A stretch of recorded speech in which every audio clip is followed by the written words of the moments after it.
মা মাগো তখন ছিলাম ছোট কইরা নিছই আপন, মাগো একলা রাইখা কেমনে গেলা, কেমনে দিমু দাফন। মাগো বুঝছিলাম তখন কিছু বুঝতে পারি নাই, আল্লাহ দরবারে মা দুইয়া তুইলাই আছো তোমায় চাই। মাগো কেমন আছো, কোন দেশেতে আমায় ভুইলা গেছো, মাগো পায়ে দইরা মাত্রাই তোমার আবার ফিরাই আসো। মাগো রাতে রাতে বাসায় ফেরা কলের উপর কল, আজমা সময় মতো ঠিকই টাকাই আসে না ফোনে কল। মাগো অন্ধকারে কেমনে থাকো, লাগে না তোমার ভয়, তোমার সন্তান মাগো কাইন্দা মরে কেমনে তোমার সয়। আমায় ভালোবাসতো অনেক, বুকে জড়াই নিত মায়, কথার মাঝে ইউরাই দিত আমার হাজারো অন্যায়। কাইন্দা মাগো বুক ভিজাই, কেউ মুছে দেয় না পানি, আল্লাহ নিজে তোমায় চিরন্তরে ফিরবে না আর জানি। ও মায় আখের রাতে কি হইব তোমার সাথে দেখা, কি দরকার ছিল মাগো আমায় রেখে যাওয়া একা।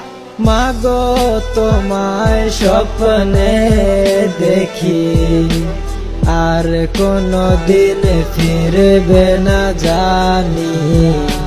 গুনগুন করে শুনতে পাই না মা তোমার পবিত্র কোরআনের বাণী।